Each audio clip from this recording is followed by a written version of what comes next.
Guillón Pradón. ¿Cómo considera que deberían gestionarse las controversias dentro del sector científico? Muchos científicos negacionistas generan mucha confusión dentro de la población. Es cierto. Pero es que los debates, las controversias reales de la ciencia se resuelven con base en los hechos y los datos. Lo que tenemos es a científicos renegados. López Mirón, la doctora Chinda Brandolini, la nazi argentina, la otra doctora mexicana, que todos están metidos en el negocio de Andreas Kalker. Y el negocio de Andreas Kalker tiene rasgos también sectarios muy importantes. Yo obtuve el aquelarre que hicieron hace poco en Barcelona. Nos infiltramos y tenemos las grabaciones de todo lo que han dicho, y todo su manejo ya no es solamente de la vacuna o de la medicina, sino que es un movimiento hacia la libertad, y están cambiando el mundo y van a iniciar una nueva sociedad que no tenga las presiones que tiene la actual, uno de cuyos síntomas es la vacuna y la medicina científica y la ciencia en general. Pero su visión es mucho más amplia, y esto atrae a muchas personas que sienten que la sociedad no es todo lo perfecta que ellos querrían que fuera. Gente que no se ha enterado que la sociedad nunca va a ser así de perfecta y que tenemos que irla mejorando poquito a poco, patada a patada. Pero lo que me hace a mí más falta es que más científicos salgan firmemente, contundentemente a decir: eso es mentira. Lo que está diciendo este señor es mentira. Lo que está diciendo este señor es falso. Hay un grupo de divulgadores científicos a los que yo quiero muchísimo, conozco a muchos de ellos en España, que lo hacen. Pero la comunidad científica como tal sigue guardando una especie de pudoroso silencio que cada vez me huele más, o me parece más una especie de complicidad temerosa. Y es muy peligroso. Creo que así es como se debería gestionar realmente, porque de cualquier otra forma tenemos un problema. Y a lo que voy precisamente hoy, que quería yo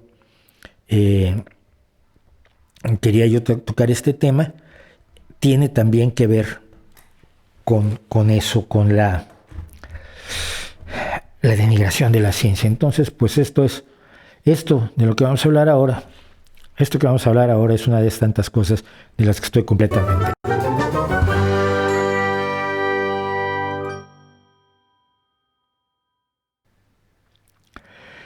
Tenemos un problema muy grave. El otro día me pasó, y me pasa con frecuencia además. Hice un tuit que decía: la ciencia no lo sabe todo, pero lo que sabe, lo sabe con certeza, y es además la mejor apuesta que tenemos para saber todo aquello que no conoce la ciencia. Todo el mundo está de acuerdo hasta donde digo: la ciencia no lo sabe todo. Ah, perfecto, esa es la humildad que debe tener la ciencia. Porque luego los científicos creen que lo saben todo. Yo no he conocido un solo científico en mi vida que crea que lo sabe todo. Los científicos están enormemente conscientes de lo poco que saben. Y quien acusa a los científicos de creer que lo saben todo es gente que no conoce a un científico, no los ha visto, pero ni en foto. Bueno. Pero segundo elemento, cuando dices lo que sabe la ciencia lo sabe con certeza, saltaron docenas de personas, entre ellos personas relacionadas más o menos con la ciencia, que decían: no, la ciencia no es seguro, nada en la ciencia es certero, todo puede cambiar mañana. ¿Sí? ¿Estás seguro? O sea, mañana se puede descubrir que una molécula de agua no está formada por 2 átomos de hidrógeno y 1 de oxígeno, sino que está formada por 3 pizcas de caspa de gnomo y por 2 sonadas de mocos de hada. ¿Tú crees eso? ¿Tú crees que mañana se va a demostrar que las ondas de radio no se transmiten como sabemos que se transmiten y por lo tanto Internet va a dejar de funcionar?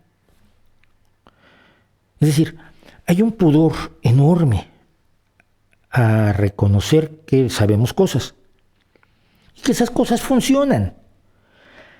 La influencia del posmodernismo, la influencia de la cautela de los propios científicos, la influencia de... Perdón, esto no está... Ando soltando bigotes por allí. La influencia de los propios filósofos que necesitan consolidar su función, llevan a que se exija constantemente que la ciencia diga que no sabe nada, que lo que sabe es pues muy dudoso, que igual no es cierto, que necesitemos oxígeno para respirar, que igual no es cierto que si te cortan la cabeza te mueres, que igual no es cierto que un prisma difracta la luz, que igual no es cierto que las explosiones de la gasolina accionan los motores, que no es cierto nada. Lo que se nos pide desde el posmodernismo, desde la filosofía, desde la religión, es que digamos que la ciencia no sabe nada, absolutamente nada.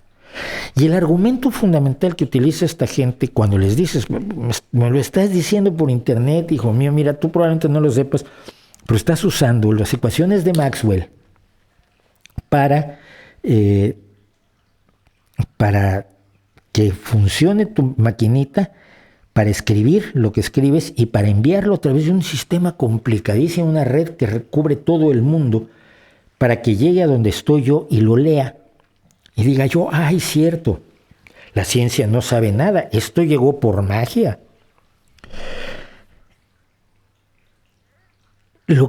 Cuando tú señalas eso, entonces el argumento es bueno, pero es que en los límites de la cuántica la ciencia no sabe de por qué el universo existe, la ciencia no sabe cuál es el propósito de la vida, tampoco la sabe la filosofía y la religión, pero es que se te olvida que lo primero que dije es la ciencia no lo sabe todo, de hecho sabe muy poco.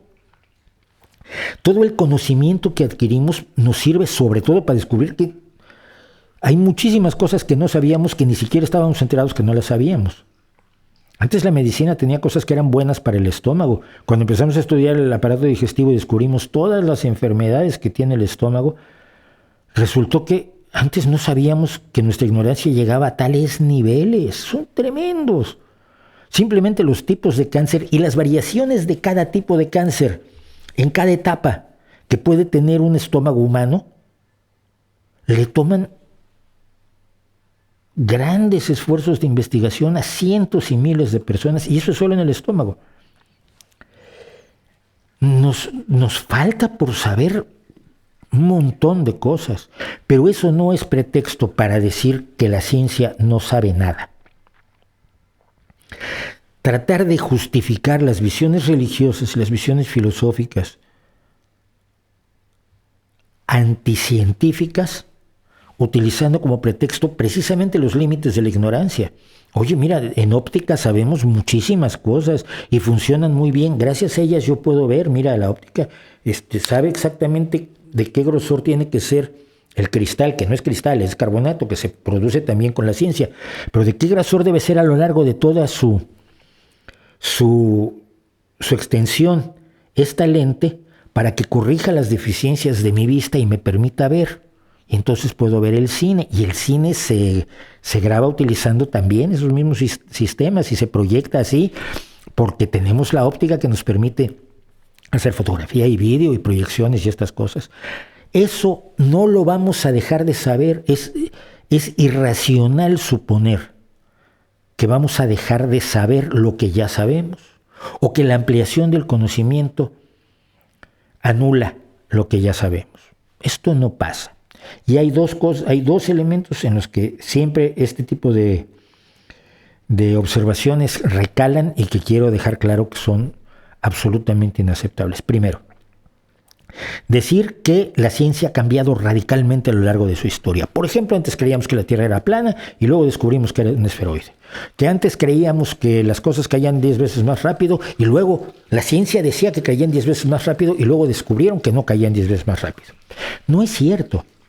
La ciencia como la conocemos hoy, la ciencia como método, como organización social, como cúmulo de conocimientos, existe a partir de la revolución científica. Lo que hay antes no es ciencia. Esa es la definición de ciencia que da la Real Academia Española, que significa conocimiento. Y que no era conocimiento. Si el conocimiento decía que las cosas 10 veces más pesadas caen 10 veces más rápido, eso no es conocimiento, es falso. No es ni ciencia ni no ciencia, es falso. La ciencia como la conocemos tiene 400 años de existencia o menos. Y en esos 400 años se ha descubierto todo lo que no se había descubierto antes, todo lo que antes solamente era una especulación. Pero no, lo que hizo Aristóteles no es ciencia. El empirismo que permitió hacer una serie de avances antes de la revolución científica no es ciencia. Porque al final no sabías si esas cuestiones empíricas que sabías bastaban para que funcionaran las cosas o no. Pongo un ejemplo, el ejemplo que siempre pongo. Querías cocer barro. Sabías la temperatura a la que tenías que tener tu horno, sabías qué tanta agua tenías que haberle puesto a tu arcilla para tener un cacharro que pudieras cocer a esa temperatura y obtener una pieza de cerámica valiosa, y sabías cuánto oxígeno debía o no, cuánto aire o no deberías introducir en el horno para que el cocimiento de la pieza fuera el correcto. Pero también la bendecías. Y también le ponías amuletos en contra de la mala suerte, porque no sabías que aquellos conocimientos empíricos que se habían adquirido a lo largo de los años de cómo cocer un cacharro de barro, eran suficientes para cocer el cacharro de barro, o si también dependía de que lo quisieran los dioses o la Virgen de la Macarena. Entonces tu empirismo tenía ese límite. La ciencia es la que descubre, no, mira, sin los espíritus y sin los dioses y sin los santos, si tú haces estas operaciones de esta manera, se cuece un buen cacharro de barro. No hay ciencia antes de la ciencia. Hay protociencia, hay presciencia. Pero a partir de la revolución científica, cuando se inventa la verificación independiente de las evidencias, es cuando tenemos ciencia. Y lo que se ha descubierto desde entonces no se ha echado a la basura, se ha ampliado. Mucha gente cree que la relatividad anuló la mecánica clásica de Newton. No, lo que pasa es que descubrimos que la mecánica clásica de Newton está muy bien para describir un segmento de la realidad de un tamaño diferente, pero las cosas mucho más grandes y las cosas mucho más pequeñas no las describe. Pero seguimos usando las ecuaciones de Newton para la mayoría de las cosas que son de dimensiones parecidas a la nuestra, que no son ni de grandes dimensiones ni de pequeñísimas dimensiones, ni de relativísticas ni cuánticas, sino que son de nuestra altura, de nuestra estatura, y usamos las ecuaciones de Newton para calcular, por ejemplo, la sustentación de las alas de los aviones o las cargas estáticas y dinámicas de un edificio. Este constante machaque de que la ciencia sea mucho más insuficiente de lo que es, de que la ciencia, en vez de saber poco, admita no saber nada, que satisface muchísimo a religiosos y filósofos y vendedores de todo tipo de patrañas, está detrás de mucho del antivacunismo y de la exaltación de gente como Pamies y Bosé que estamos viendo a nuestro alrededor. Es un precio que se está pagando por permitir que durante años distintas personas, y siempre suelo hablar de los filósofos de Kuhn, de Lakatos, de Popper, de Feyerabend, trataron de hacer tan relativo el conocimiento científico que acabaron diluyendo los ojos de muchísimas personas. Muchísimas personas que hoy, dependiendo de la ciencia, llevando gafas construidas con los principios de la óptica de Newton, niegan que la ciencia sepa algo. Andando en automóviles, usando ordenadores, viendo la televisión, niegan que la ciencia sepa nada. Estoy verdaderamente hasta el moño de eso y estoy especialmente molesto con los científicos que lo asumen por ser cautos. Está muy bien ser cauto, pero no tanto que acabes negando el conocimiento que tú mismo utilizas todos los días. Y hay científicos que por no quedar mal, porque saben, porque consideran que bueno, quizás tal vez podría ser que además no quiero quedar mal, no quiero sonar arrogante, no quiero ser altanero, no quiero parecer narcisista, dejan pasar barbaridades que deberían detener. Decir la ciencia es uno de los más grandes logros de la humanidad, hemos aprendido muchísimo, hemos descubierto que nos falta por saber muchísimo más de lo que creíamos, pero no lo vamos a averiguar de otra manera que no sea la ciencia. Hasta este momento, si mañana aparece otra forma mejor, será bienvenida, pero mientras no exista, nuestra mejor apuesta sigue siendo el conocimiento científico, la investigación científica y hacerle caso a lo que nos dicen los científicos cuando están basados en hechos, en datos y en un consenso obtenido a través del análisis de las evidencias, no cuando lo dice un biólogo enloquecido, renegado, que está a un lado de la corriente principal del conocimiento y que no ofrece ninguna otra cosa que su arrogancia y que su autoridad para negar los hechos evidenciales, los datos, la información, lo comprobado de su propia disciplina. Y esto va para López Mirón y para Máximo Sandín por igual. No quiero científicos arrogantes, pero no quiero científicos que sean tan cautos, tan humildes y tan modestos que permitan que se niegue todo aquello que ha mejorado y mejora la vida humana en calidad y en cantidad. Todo tiempo pasado fue peor y no gracias a la filosofía y la religión, gracias a la ciencia y gracias a los avances sociales que parten del hecho de que podemos conocer el universo y no dependemos de cosas sobrenaturales para nuestra organización política y social. Y todavía estamos en el proceso de mejorar nuestras sociedades de acuerdo a ello. Así que, otra cosa de la que estoy harto y otra cosa por la que se pueden enojar ustedes.